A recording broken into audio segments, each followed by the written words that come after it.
ada 200 gram. Katakan satu emas batangan. Katakan satu emas gram itu adalah 1 juta. Setiap tahun ibu keluarkan, berarti keluarkan 1 juta, 2,5. Kalau dia 200 juta, 2,5%-nya berarti 5 juta.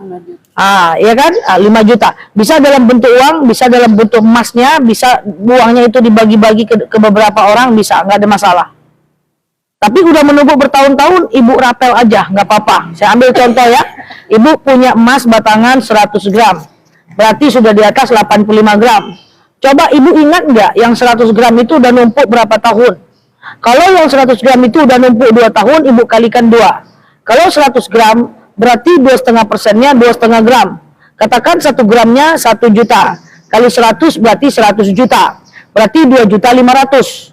Dan dia udah nggak ibu keluarkan 2 tahun, berarti ibu kena 5 juta, gitu aja. Kadang untuk pas saat itu tahun nggak ada uang nih, umpama nggak ada uang, otomatis emasnya yang dijual untuk bayar zakat. Betul sekali. Oh gitu. Iya, boleh emasnya dijual untuk bayar zakat, boleh uangnya diambil seukuran harga zakat emas, boleh emasnya kita jual, kita kasih orang dalam bentuk uang boleh, dalam bentuk emas boleh. Otomatis Bu, kita tuh nggak boleh nabung sebenarnya. Iya. Cuman kita pengen nabung juga. Ya udah, boleh, tapi keluarkan zakatnya. Kalau deposito dikeluarkan juga setiap Kalau deposito keluarkan zakat selagi di atas 85 gram emas. Katakan tadi emas berapa? 1 juta 1 gram. Selagi deposito ibu di atas 85 juta, keluar zakat 2,5% setiap tahunnya. Kalau 85 enggak. Bukan. Uangnya. Dia masuk dalam uang tabungan numpuk. Itu zakat beda lagi. Kalau zakat emas adalah dari emas. Kalau zakat deposito itu namanya zakat tabungan. Selagi tabungan ibu di atas 85 juta, maka ibu wajib zakat 2,5% tiap tahun. Bentuknya macam-macam. Bisa dalam bentuk deposito, terlepas dari deposito boleh atau enggak. Bisa dalam bentuk obligasi, dalam bentuk reksadana, dalam bentuk uang ibu taruh di saham, atau uang ibu taruh di peer-to-peer lending. Dimanapun modal ibu letakkan, maka modal itu adalah tabungan. Cuman bentuknya aja ibu letakkan di mana-mana. Maka selagi tabungan itu atau modal investasi ibu, deposito kan investasi ya, modal investasi ibu di atas 85 gram atau di atas 85 juta lah, katakan, maka ibu wajib keluarkan zakat setiap tahunnya. Persoalannya, uang itu ibu cairkan, ibu zakatkan, atau uang yang lain ibu ambil untuk ibu zakatkan, terserah ibu. Yang penting keluarkan zakat, jangan ada uang zakat di rumah kita. Boleh nggak obligasi yang itu? Boleh, yang syariah diambil. Ya, yang syariah itu nanti uang kita akan dikelola untuk pembangunan pesantren, pembangunan rumah tahfiz oleh pemerintah, dan ada laporannya. Yaitu akadnya akad pinjam meminjam. Kita meminjamkan uang kepada negara, negara nanti mengelola uang itu untuk sebuah pembangunan, maka profit taking dari hasil usaha itu kita dapat, kupon namanya. Ada juga pusatnya yang kita beli utang negara. Ya itu dia, obligasi itu surat utang. Ya, surat utang. Ada yang bentuk surat utang negara, ada yang bentuk surat utang perusahaan. Cari yang syariah. Ini lagi Ustazah. Utang perusahaan, cari yang perusahaan yang tidak, yang aman, ya. Ini umpama kita punya rumah kos. Kita punya rumah kos. Kemudian setiap bulan sudah kita keluarkan zakatnya. Iya, betul. Setiap bulan pokoknya pendapatan setiap bulan kita keluarkan. Iya. Apakah 1 tahun itu kita keluarkan lagi? Baik. Jadi begini, kita punya rumah kos, katakan 20 petak, berarti satu petaknya 1 juta setiap bulan, pura-puranya ini. Iya. Maka dalam 20 rumah kos, berarti kita adalah penghasilannya 20 juta. Maka kita keluarkan berarti dalam 20 juta 2,5%. dalam 20 juta 500.000. Apakah, tunggu dulu pesawatnya lewat ya. Kalau saya nggak lagi bukan ada keluarga. Kalau nggak lagi orang itu Pesawat. keluarganya Oke, sebentar ya, pesawatnya lama, Besti. Pesawatnya lama. Iya. Kan tadi Ibu sudah saya sampaikan. Ya, Bagaimana dia tidak deposito tapi uang itu kalau masuk dia masuk. ya, Bisa. oke. Iya. Ya, masuk. Iya. Baik. Ustazah, gimana cara saya punya rumah kos 20 petak? Lalu kemudian 20 petak itu berarti penghasilannya sebulan katakan 1 juta. Kali 20 berarti 20 juta. Maka dalam 20 juta rumah kos ibu keluarkan zakat 500.000. Rupa-rupanya yang 19 juta 500 ibu tidak gunakan karena ibu udah ada duit lain untuk makan. Maka 19 juta 500 itu ibu tumpuk duitnya, ibu simpan dalam bentuk tabungan. Lalu tabungan ibu sampailah 85 juta, dia kena lagi bu zakat tabungan. Salah berarti sudah tahu. Nah, atau misalnya sisa 19 juta 500, atau misalnya sisa 19 juta 500 ya, atau misalnya sisa 19 juta 500 tadi ibu belikan emas sampailah 85 gram emas, ibu kena zakat emas lagi, bu. Cara berpikirnya nggak gitu, Besti. Cara berpikirnya adalah kita mesti punya uang banyak supaya zakat kita banyak.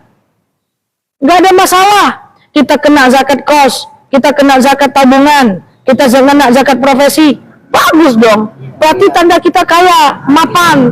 Harusnya uang itu berada di tangan orang beriman. Harusnya orang beriman itu mapan.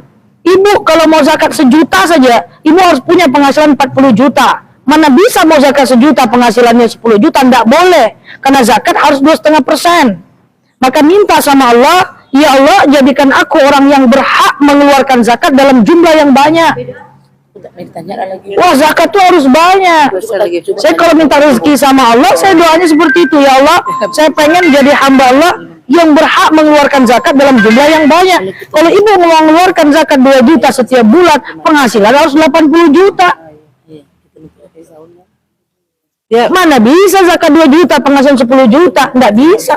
Sama dengan sholat subuh, sampai sholatnya 8 rakaat. Itu dia, ya Allah saya pengen zakat bulan depan, ya Allah 4 juta. Ustazah, 160 juta dulu duitnya. hasil kos tadi, kita keperluan kita untuk kebutuhan sehari-hari 1 bulan itu cukup. Taruhlah 20 juta tadi untuk keperluan kehidupan kita. Baik. Ustazah, yang 20 juta tadi kita nggak ada penghasilan lain nih pura-puranya. Kita cuma ada penghasilan kos-kosan yang 20 juta tadi. Tapi itu cukup-cukupan untuk memenuhi kebutuhan kita. Sekarang cukup atau miskin? Selagi cukup, bisa beli tas, bisa beli lipstik, bisa beli emas dikit-dikit, ya maka itu berarti orang kaya, Bu. Tetap harus keluarkan zakat dalam 20 juta.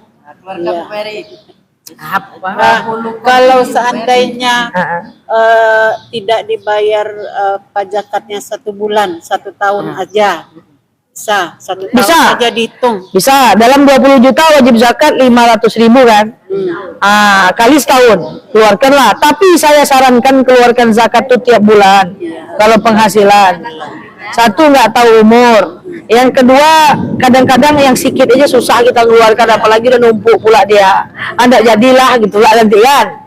Kemudian yang ketiga, membiasakan diri kita memberi. Membiasakan diri kita memberi. Zakat boleh ke adik kita dengan syarat dia memenuhi syarat fakir miskin. Fakir tidak bekerja, miskin bekerja tapi nggak cukup uangnya. Aku mau tanya nggak? Apa ku? Nih. Ini beda sama Silakan ku, pakai itu ku. Ayo ku. Pertanyaannya dari teman aku. Oke aku. Iya, silakan aku. Aduh ngomong lagi di Bu. Bagaimana ini Bu? Ini Bu, jangan terbalik Bu. Oh gini, ini sebenarnya titipan pertanyaan Za. Ya. Jadi temennya saya ini menikah ya, udah punya suami. Tapi dia tuh berantem, asik berantem. Kalau berantem tuh ngomong cerai gitu. Setiap berantem suami ini ngomong cerai katanya. Terus dia bilang gini, tapi habis cerai itu dia baikan kan? Habis cerai, habis ngomong itu dia baikan gitu. Misalnya ngomong itu udah berkali-kali dia ngomong misalnya kan, Itu sudah lebih dari 3 kali, udah lebih dari 10 kali, mungkin 100 kali ada katanya gitu kan. Pokoknya setiap berantem ngomongnya itu gitu. Tapi dia baik lagi, dia suami istri lagi, maksudnya berhubungan suami istri lagi. Nah itu gimana tuh Zah?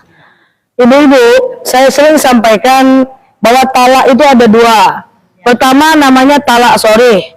Talak sorry adalah talak dengan ucapan yang jelas. Ku talak kau, ku ceraikan kau, ku ceraikan kau, itu adalah talak sorry, talak yang jelas. Yang kedua ada namanya talak kinayah. Talak kinayah itu adalah talak dengan kalimat yang tidak terlalu jelas, tetapi dia termasuk talak. Contoh, pulanglah kau situ, aku nggak mau lagi sama kamu, you, me, and kita masing-masing aja lah, kita nampaknya nggak cocok lagi. Atau bang, aku urus surat cerai ya, uruslah sendiri, nanti aku tanda tangan. Atau bang, antarkan aku ke rumah orang tuaku, jalan aja lah sendiri, nanti terserah kamu lah, mau pulang-pulang nanti. Atau diambilnya aja satu baju, atau diambilnya aja satu baju ibu. Saya dapat kata-kata itu dari curhatan, tahu ya kan? Aku gitu loh. Lalu kemudian ibu diambilnya aja baju ibu keluar, dicampakkannya baju ibu tuh, ya. Pergi ke situ, aku tak mau lagi sama kamu. Itu masih jatuh talak. Nah, pertanyaannya adalah, saya jelaskan dulu baru kita loncat ke jawabannya. Bahwa talak itu cuma maksimal 3 saja. Kalau talak 1, ku talak kau, terjadi talak 1, masa idahnya 3 bulan. Dalam 3 bulan dia boleh rujuk, boleh berhubungan badan. Tidak usah ada kalimat rujuk, kode-kode mata aja cukup, ya.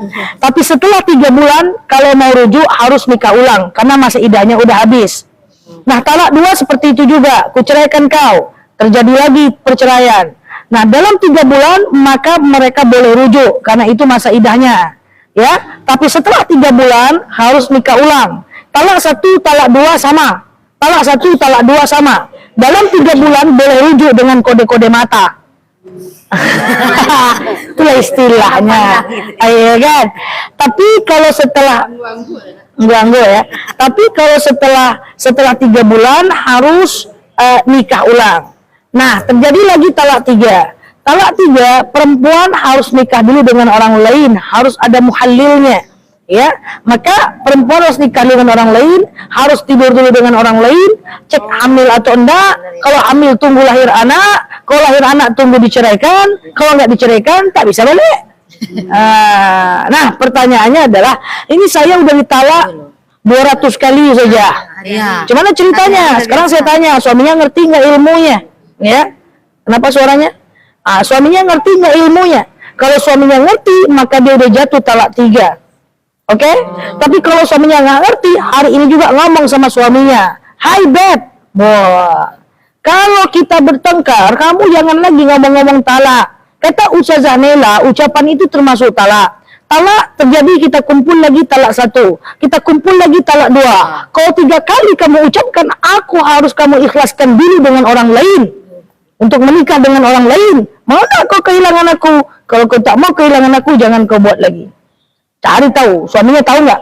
Kalau suaminya tak tahu, diangkat pena bagi orang yang tak tahu sampai dia tahu, yang lupa sampai dia ingat. Nah, jadi kalau dia tahu jatuh talak, jangan rujuk lagi. Kalau dia tak tahu, maka tidak apa. Kalau kata dia Zah, kan nanya sama, dia mau nanya sama Ustazah, saya bilang, saya juga tahu jawabannya, biar saya aja. Enggak, saya mau nanya Ustazah, kata dia kan. Jawaban saya kayak gitu. Terus dia bilang gini, kata suami saya, kalau udah berhubungan lagi, terhapus katanya. Oke, kata suami saya, itu matiin, pecah, kayaknya matiin, ambil mic-nya mati. Oke, jawab tadi ya, apa? Tadi kata suami saya, kata dia gitu ya. Kata suami saya, katanya gitu ya, bahwa kalau sudah berhubungan terhapus lagi talaknya.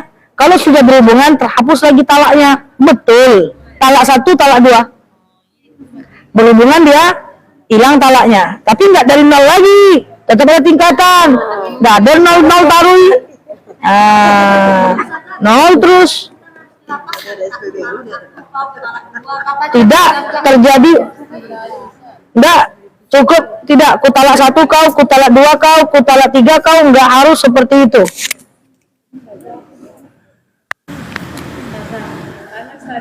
Ya, jadi hanya dengan kalimat kuantarkan kau ke rumah orang tuamu itu jatuh talak. Dan 1, 2, 3-nya tidak ada harus angka.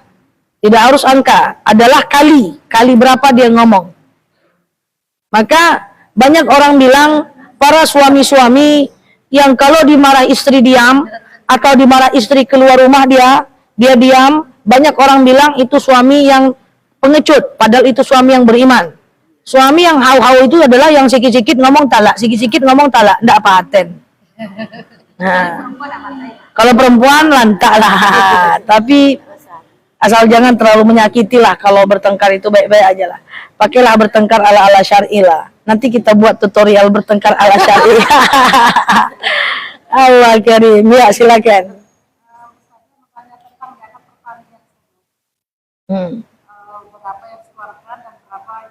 Hasil dari penghasilannya setelah dia jual 2,5%. Betul sekali, gitu aja. Betul. Silakan Bu, Ibu nanya apa tadi? Tadi masalah zakat juga tentang uang yang tapi uang itu bukan berupa deposito, cuma Sampai nggak 85 juta? sampai Ya, lebih, keluar zakat. jadi apakah itu dia bergulir artinya Bergulirnya kurang dari 85 juta nggak? juga lebih malah lebih Ada uang 200 juta di bank. 200 juta wajib zakat 2,5% kalau dia tabungan tiap tahunnya. Diambil 50 juta, sisa 150 juta. Apakah di atas nisab 85 juta? Di atas, keluarkan lagi, tetap keluarkan zakat. Diambil lagi, sisa lagi 100 juta. Apakah keluar zakat? Keluar zakat. Pas diambil rupanya sisanya cuma 40 juta. Wajib zakat? Tidak. Kalau selagi di atas 85 juta mau diambil, ambil, tetap wajib zakat. Tapi kalau udah di atas, ya per tahun. Bukan setelah akhir tahun, per terkumpulnya uang kita. Kapan uang kita terkumpul satu nisab? Kalau uangnya adalah tidak di rekening tapi diputar ke usaha, untung usahanya Bu yang wajib zakat. Untung usahanya, seperti misalnya Bu Verina punya rental mobil, ya, maka yang wajib ibu zakatkan itu adalah hasil untung bersih dari zakat, per bulan. Keluar jelas, cincai lah. Sikitnya itu, ya silakan. Enggak.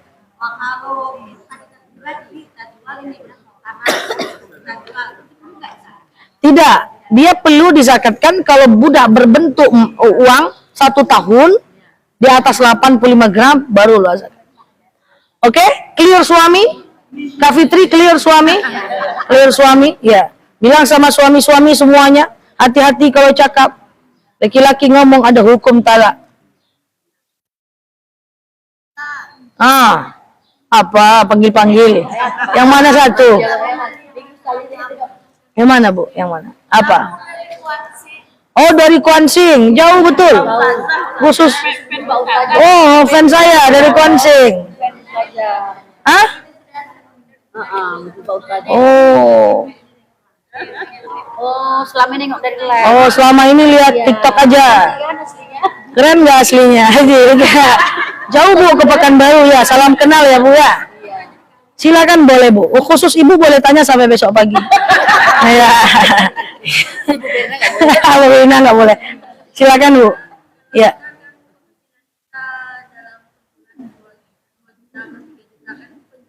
Iya ya. Iya ya. Baik.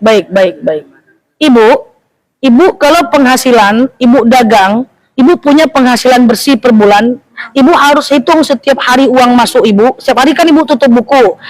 Kedai kan Ibu catat berapa piti masuk kan gitu. Berapa duit masuk Ibu hitung.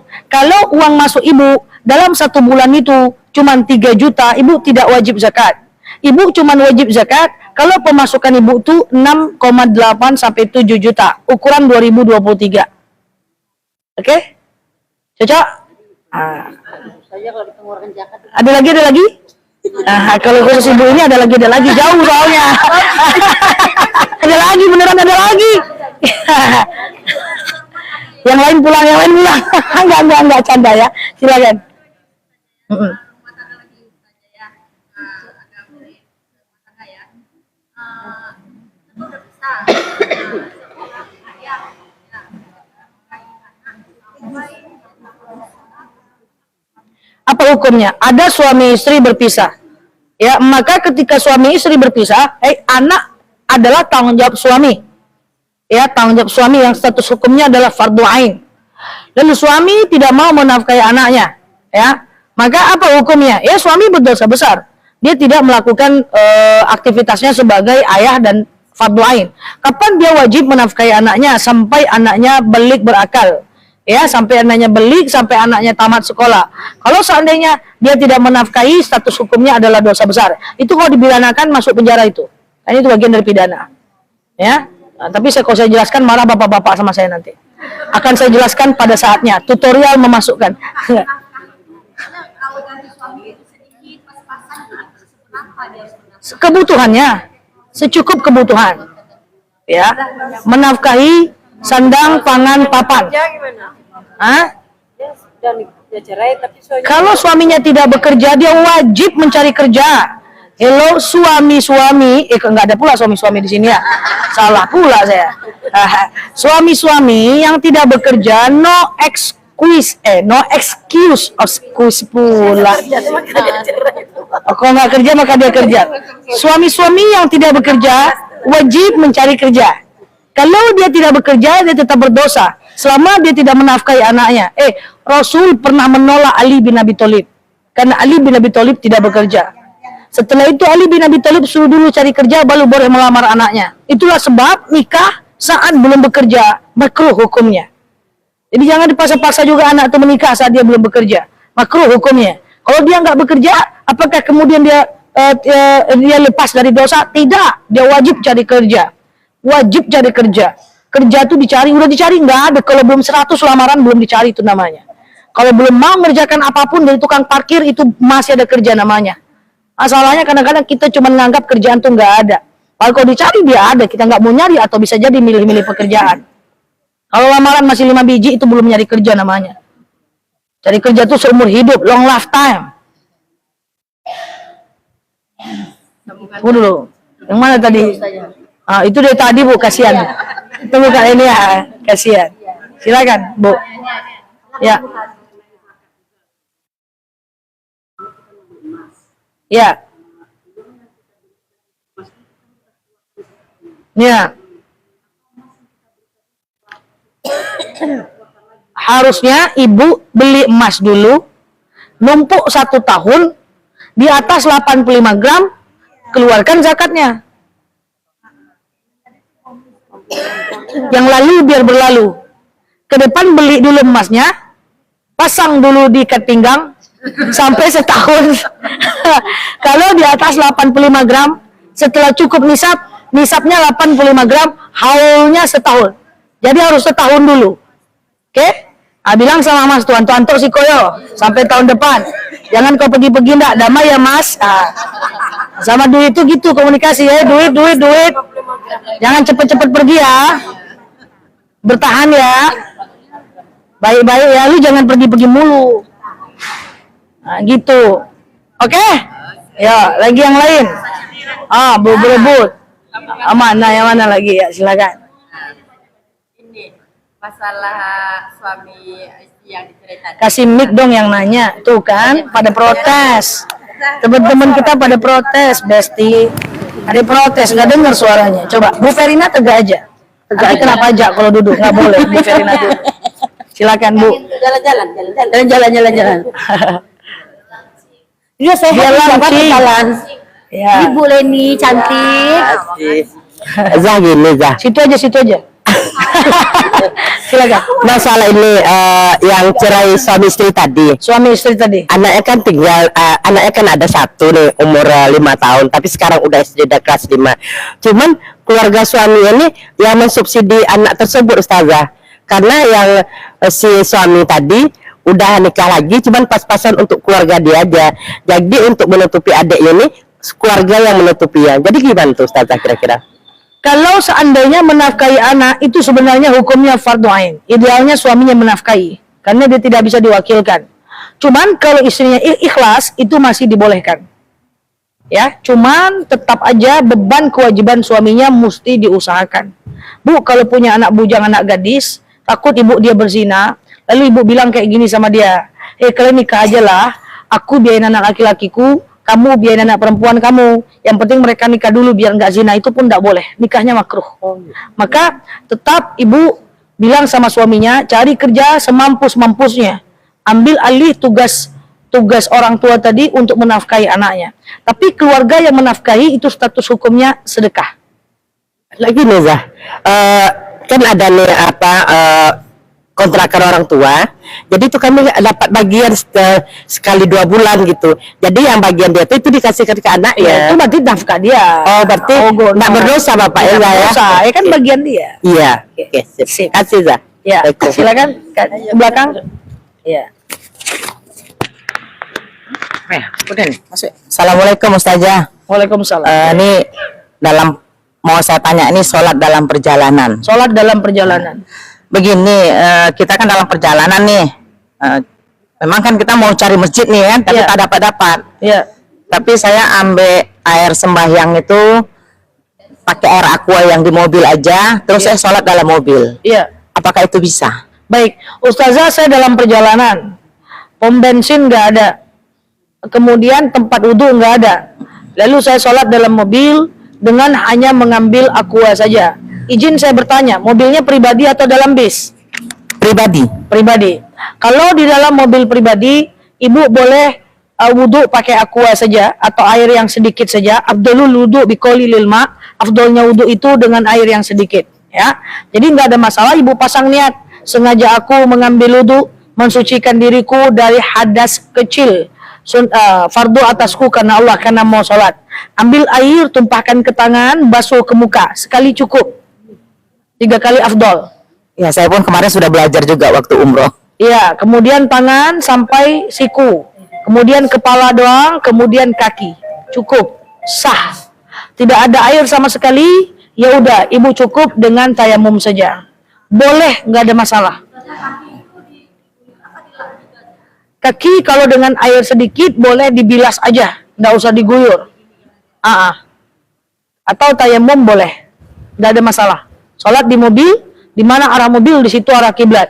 Cuman masalahnya kalau ibu masih pakai celana, katakanlah belum hijrah banget, maka ibu harus ambil kain sarung, ibu tutupkan ke paha ibu. Kerudung minimal sampai dada, tangan sepergelangan boleh nampak. Sholat di mobil sambil duduk. Terima kasih Ustazah. Sama-sama, Bu. Opor. Ustazah, Ya. ini Jumat Barokah ini. Jumat Barokah. Tapi kalau Jumat Barokah itu bagusnya diberikan pada orang yang kurang mampu, atau kita merasa orang mampu yang dikasih itu dikasih ke ini nih, ke kita tahu di tempat itu mampu ke tempat contohnya WIR ini kan berarti anak-anak itu kategori yang mampu, tapi kita memberinya di sana. Atau ke masjid itu kan banyak juga itu yang kaya-kaya itu Dalam bentuk makanan. ya makanan. Terus kadang kan kalau yang orang kaya itu belum tentu memang dikasihnya lagi entah sama siapa dimakannya gitu.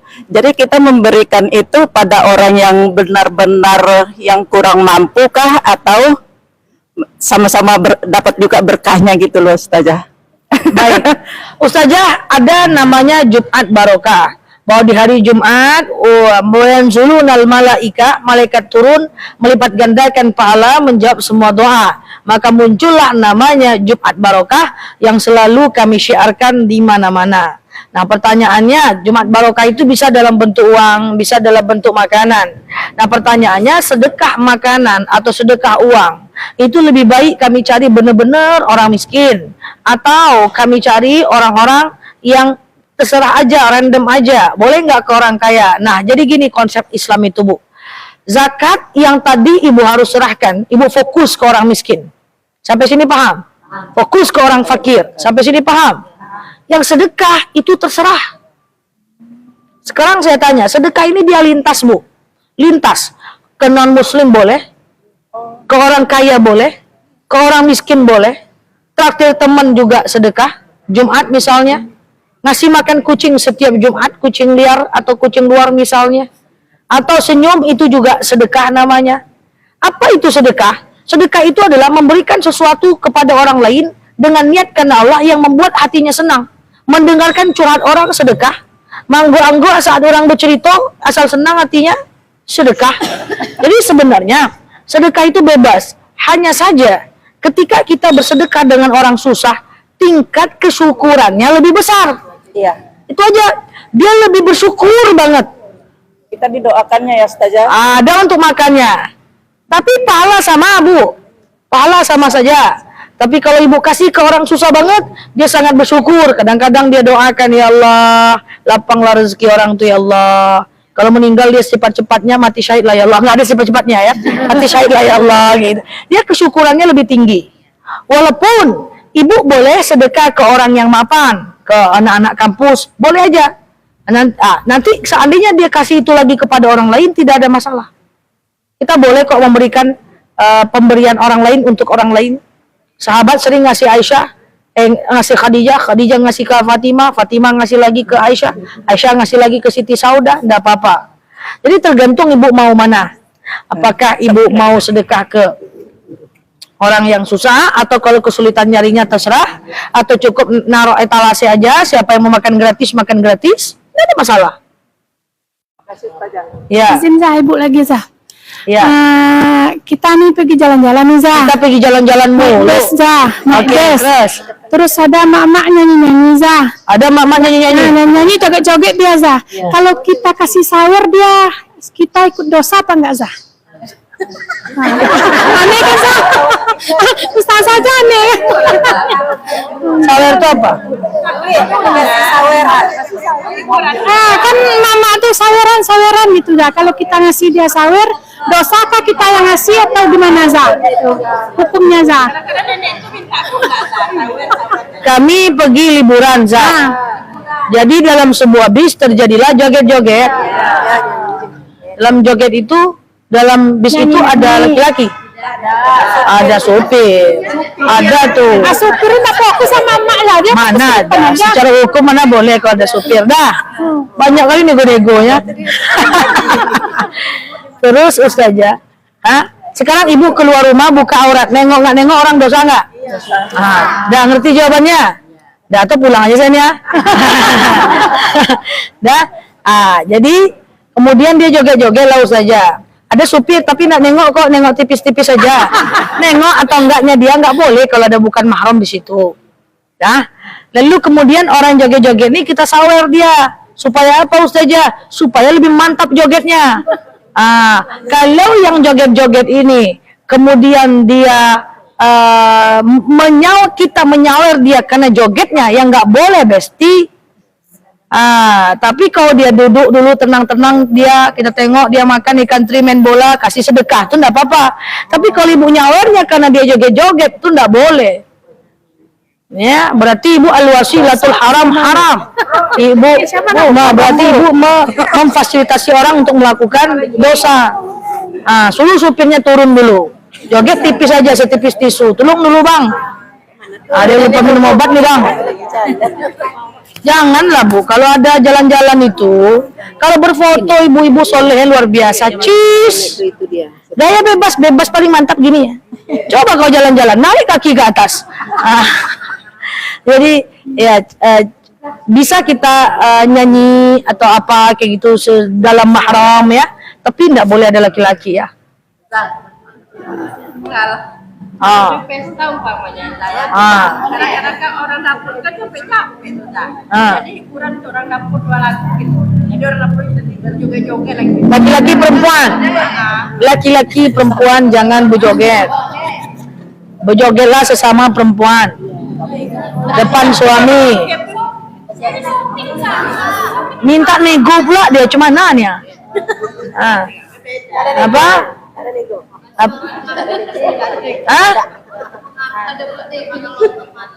Laki-laki tak masalah. Ya.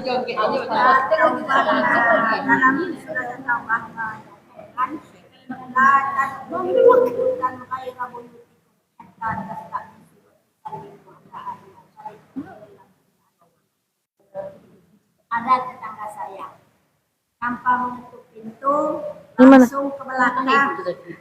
Oh, mic-nya tuh. Saya sedang makan, belum sempat assalamualaikumnya terjawab. Langsung nyelonong, buka langsung tudung saji, nanya cerita semua makan. Semenjak kejadian yang begitu, saya tidak suka lagi dengan dia. Asal dia kelihatan dan mau lihat-lihat di pagar saya diam, orang tidak tahu. Apakah saya termasuk orangnya yang sombong atau yang apakah diboleh? Ada orang Ustazah yang masuk, saya lagi masak ya. Kemudian saya lagi masak, kemudian dia bilang assalamualaikum ya.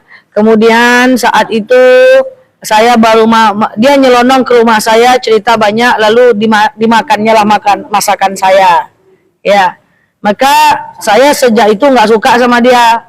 Jadi kalau dia udah dekat-dekat ke pagar, saya selondok atau saya pura-pura nggak tahu. Iya, karena dia pernah nyelonong masuk ke rumah saya dan kemudian makan masakan saya. Nah, jadi kalau apakah saya salah? Salah. Jadi seperti ini. Kalau saya jadi ibu, ikuti syariat. Dia nyelonong di rumah kita, kemudian dia udah makan ke rumah kita. Yang makan itu ikhlaskan dulu. Satu-satu dulu. Masalahnya satu-satu. Makan nyelonongnya ikhlaskan dulu. Maafkan dulu. Kemudian sampaikan sama dia. Hei, nanti kamu kalau rumah aku jangan nyelonong aja lah ya. Baik-baik aja lah. Sakit hati dia saja, nggak apa-apa. Yang penting kita dakwah. Nyampaikan. Daripada ibu diam-diam, dia datang ibu serondok, ibu mutus silaturahmi loh. Dia datang ibu masuk guling, mutus silaturahmi. Lebih bagus ibu bilang terus terang. Nanti kalau ke rumah aku jangan nyelonong lagi ya. Ya, kalau aku gitu. Ini kan kayak ibu tadi nih ceritanya, Iya. saya juga gitu. Tapi kan saya ini kan orangnya ceplos. Iya. Saya bilang, aku nggak suka lah sama kamu, masuk aja mengambil minyak, nggak suka. Kayak gitu. Nggak apa-apa. Ngomong aja daripada ibu diam-diam. Ngomong lebih baik. Masalah yang belum diomongkan tetap akan jadi masalah. Semua suami istri, anak, tetangga, sahabat yang belum dibicarakan dia tetap jadi masalah kalau dia sampai efeknya seperti itu. Oke? Dah, yuk silakan Bu. Izin ya Bu, sebentar ya. Assalamualaikum Silakan. Ustazah. Ya. Ada yang mau ditanyakan masalah utang piutang tuh Ustazah. Ya. Ini mungkin sudah terjadi sekian tahun yang lewat gitu. Dia minjam emas. Ya. Jadi sekian tahun udah sampai berlanjut lebih dari 10 tahun dia belum sanggup bayar. Ya. Kita udah sering tagih. Tapi dia alasannya dia masih punya utang yang lain belum sanggup untuk bayar. Kita paham. Di waktu kita butuh betul, dia bayarkan pamannya dengan Honda. Tapi dia enggak bilang berapa Honda ini. Hondanya bukan Honda baru gitu. Kayak mana hukumnya kayak gitu, Ustazah? Karena saya tahunya utang emas ya bayar emas gitu. Oke, hutang emas tidak bisa bayar Honda ya. Hutang emas bayar emas seharganya. Jadi gini caranya ya. Dia punya hutang emas 10 tahun yang lalu. 10 tahun yang lalu katakan harga emas 500.000. Katakanlah misalnya dengan harga 10 juta misalnya ya. Sekarang emas itu udah harga 10 juta, 16 juta lah misalnya ya. Karena udah berpuluh-puluh tahun. Katakanlah 16 juta. Dia harus membayar seharga emas yang dulu. Seharga emas yang sekarang. Yaitu 16 juta. Nilainya Bu, 16 juta itu apakah nanti akhirnya dia ganti dalam bentuk uang? Boleh aja Bu, nggak apa-apa. Dia ganti dalam bentuk motor, boleh juga Bu, nggak apa-apa. Tapi dihitung sisanya. Jadi bukan berarti emas harus bayar emas, bukan. Tapi nilainya nilai emas. Paham? Utang emas bayar kebun boleh nggak? Boleh, maksudnya hutang emas bayar emas itu bukan emasnya Bu. Tapi hutang emas bayar emas itu adalah nilai intrinsiknya. Paham ya? Nilai harganya. Oke? Terima kasih Ustazah. Silakan.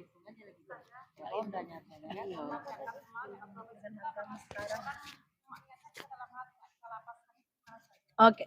Zakat profesi atau zakat penghasilan tidak mesti ijab kabul. Cukup bilang, ini ada rezeki, Silahkan dinikmati. Dalam hati aja niat zakat, nggak apa-apa. Biar kurus. Ya. Aduh, biar kurus ini. Bu. Pakai ini, Bu. Apa beda ghibah dengan curhat? Udah. Apa beda ghibah dengan curhat?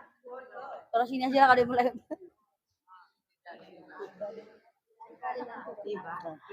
Hello, ini penting. Apa beda ghibah dengan curhat? Curhat itu harus ngomong kenyataan, aib orang kan? Bedanya cuman respon lawan bicaranya. Saya cerita ke Bu Verina ya tentang Kak Leni pura-pura ya. Bu Verina, nantilah chat ya. Contoh pura-pura aja.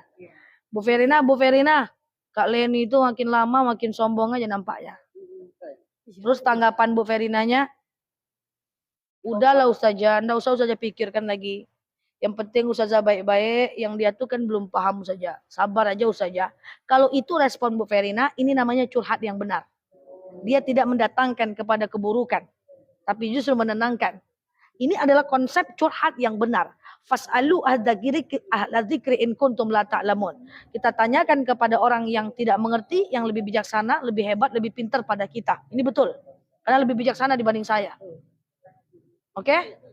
Sekarang coba kalau kita pura-puranya cerita lagi dengan gaya beda, tapi responnya dengan gaya sama, tapi respon Bu Verina beda. Bu Verina, Kak Leni itu dibilangnya saya sombong Bu Verina. Sama saja bapaknya kayak gitu juga. Anaknya kayak gitu juga. Nggak percaya Ustazah coba tanya ke Bu Mary. Bu Mary kenal kemarin sama anak itu. Ala kanelo Bu Mary. Nah, bisa seperti itu ya. Kalau itu responnya maka dia jadi ghibah. Jadi perhatikan penting ini. Perhatikan ini penting nih. Ibu-ibu, ghibah dengan curhat itu adalah yang membedakan cuman respon lawan bicara. Maka fas'alu ahla dzikri in kuntum la ta'lamun. Ibu hanya boleh curhat kepada orang lebih mengerti, lebih bijaksana, lebih pintar, lebih alim, lebih rajin ibadah dibanding ibu. Kalau ibu dengan curhat dengan orang-orang biasa-biasa, pasti jadi gosip. Dia cuma bisa anggu-anggu aja. Oh, gitu ya. Ngeri kali ya. Itu gosip tuh. Walaupun dia cuma anggu-anggu. Baru tahu ya. Iya ya, gak nyangka aku ya. Itu gosip tuh. Makanya hati-hati, jangan dikit-dikit curhat sana, curhat sini, curhat sana. Nanti tahu orang masalahnya, dia salahin orang. Padahal dia hanya cerita. Aja nggak ada namanya curcol, curhat colongan tuh nggak ada. Ya, jadi tergantung lawan bicara. Sama dengan suami juga gitu. Bang, teman aku tuh jahat kali. Bang, udahlah, nggak usah kau pikirkan. Lakukan aja lah ibadahmu sebaik-baiknya. Pengajian aja lah baik-baik, nggak usah pikirkan. Bang. Teman pengajian aku tuh gini-gini bang. Iya kayak gitu semua orang pengajian tuh. Nggak usah lagi pergi. Tergantung bentuk responnya. Paham? Jadi curhat itu yang betul lah. Jadi Ibu ini tadi mengapakan pembicaraan saya tadi Bu. Jadi gini Ustazah, yang menantu datang mencurhat kayak tadi, tapi saya tidak bisa memberikan solusi. Jadi yang datang mertua pagi juga begitu tiap pagi, maka saya takut. Jadi melihara diri maka Nggak boleh. Dah. Ada menantu saya datang cerita ke saya tentang sebuah masalah, atau ada mertua lebih lagi sengatnya. lebih lagi mencerita. Ibu tidak boleh anggu-anggu. Karena ibu nggak ngerti ibu harus gimana. Satu, ibu jangan mengangguk-ngangguk. Dah, kalau mengangguk ibu bagian dari gosip. Yang kedua, jangan diam aja kalau ada orang curhat kayak gitu. Diam nggak ngerti, saya nggak ngerti, saya ganggu sedikit, kena ibu. Maka cara ketiga, semampu ibu aja, ibu bantu selesaikan. Semampunya saja. Walaupun nggak betul-betul banget jawaban kita, tapi kita itu melakukan usaha melepaskan diri kita dari gosip. Kalau menantu ibu yang cerita itu nggak bakal gosip, dia cerita ke orang yang tepat. Ibu kan mertuanya kan? Bukan menantu orang itu yang gosip ini menantunya datang. Oh ini menantunya datang. Pulang. Salah terus. Menantu kalian ini. Kalian ini datang lah. Salah terus bestoy. Iya. Saya adalah setetangga. Ya. Saya tetangga. Ya. Salah dah. Pulanglah. Saya adalah orang. Oh ya memang orang ya. Ya tunggu dulu. Saya adalah orang. Kemudian ada si seorang menantu curhat ke saya. Ada seorang mertua curhat ke saya. Saya enggak berani Ustazah. Takut saya. Enggak boleh gitu. Kalau dia datang, ibu enggak boleh anggu-anggu aja. Kalau anggu-anggu, ibu jadi gosip. Itu satu ya. Yang kedua, ibu enggak boleh diam aja. Ya, dah itu tugas Allah untuk ibu. Yang ketiga, ibu harus berusaha menyelesaikan masalah mereka semampu ibu. Walaupun ibu cuma gini doang. Menantu datang. Mertuaku tuh begini. Udahlah, nggak ada dong. Mertua itu biasanya kayak gitu. Walaupun ibu cuma ngomong gitu. Ibu aman tuh, nggak gosip tuh. Tapi hati-hati sih kita pleset. Semua mertua gitu nyo. Ibu. Berarti ibu memfitnah semua mertua. Padahal mertuanya kalau Bu Verina enggak kayak gitu. Kadang-kadang hati-hati. Datang pula mertuanya. Ya kan? Datang pula mertuanya cerita. Menantuku begini. Biasa tuh. Dia lain. Lahirnya dari siapa, budaya beda, sikap beda. Nah, ada yang sempurna. Jangan kau pikir-pikir kali lagi. Yang penting anakmu aman. Masa ngomong kayak gitu aja ndak bisa? Bisa. Ngomong sikit aja. Udah. Selesai tuh. Lama-lama nanti jadi banyak. Jadi ustazah nanti. Ya sikit dulu. Hati-hati jangan anggu-anggu. Mengangguk ya biasanya. Oh iya.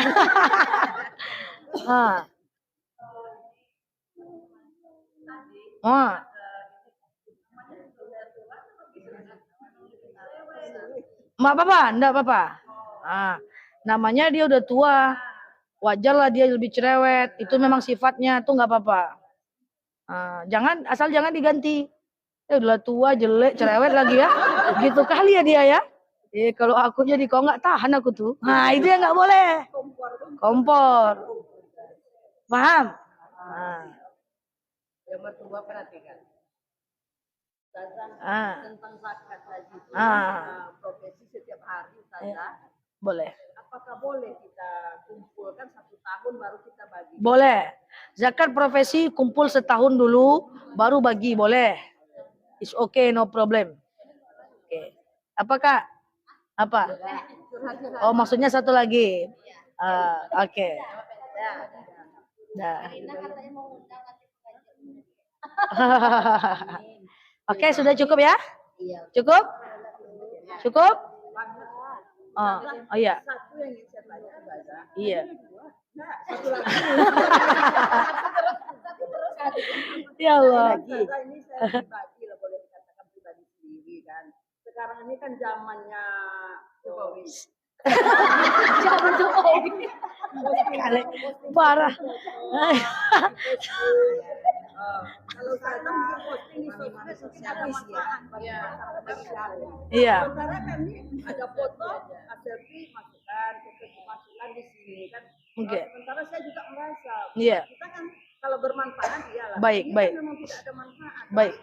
Kita belum bisa lagi untuk Memberi manfaat. Oke, Ustazah. Sekarang ini kan musim zaman selfie, bukan zaman Jokowi.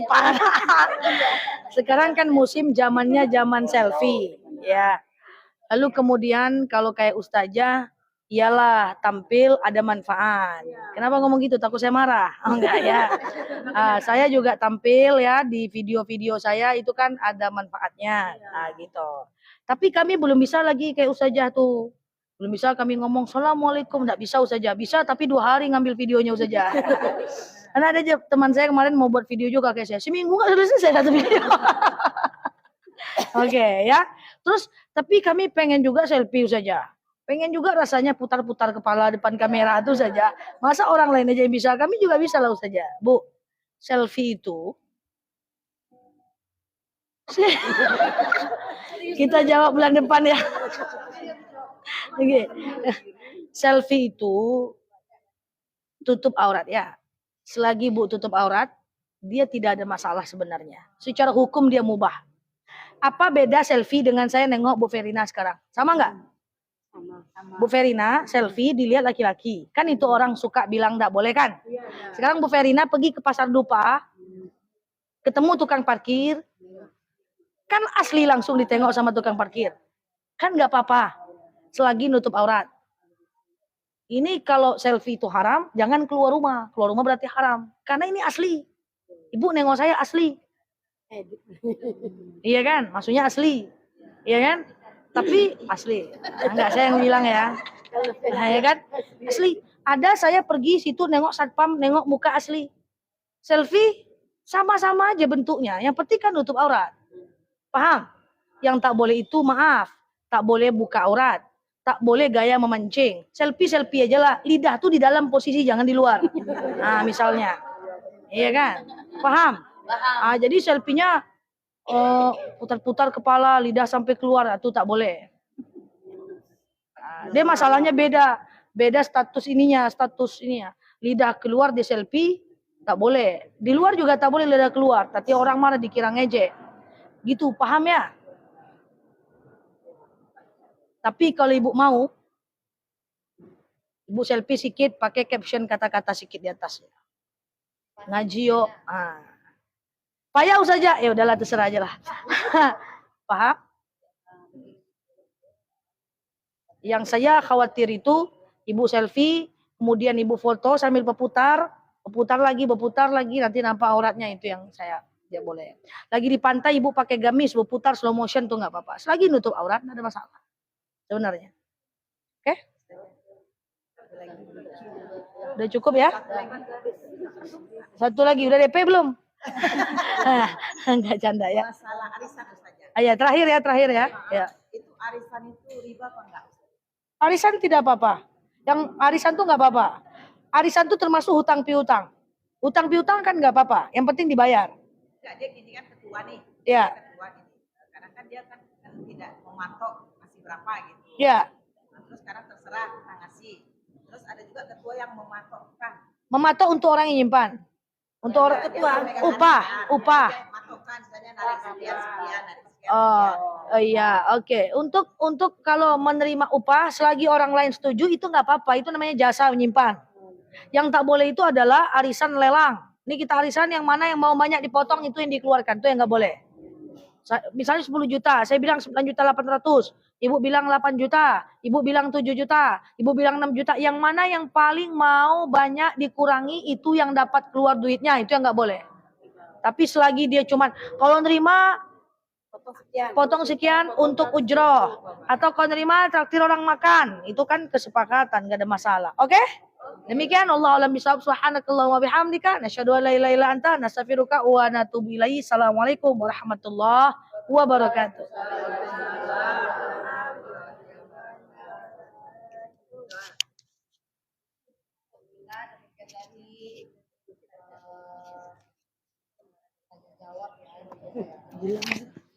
Yang belum kebagian bertanya, nanti kita Setiap Jumat minggu keempat tanya jawab.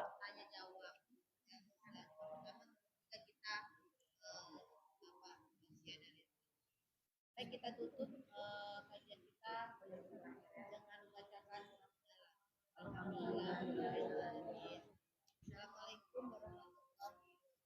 Waalaikumsalam warahmatullahi wabarakatuh. Teman-teman, thank you ya yang sudah tap-tap layar, yang sudah nge-give, yang sudah komen-komen. Terima kasih ya. Teman-teman boleh yang baru mampir, yang belum follow, boleh klik foto aku yang ada di atas ya. Kemudian klik ikut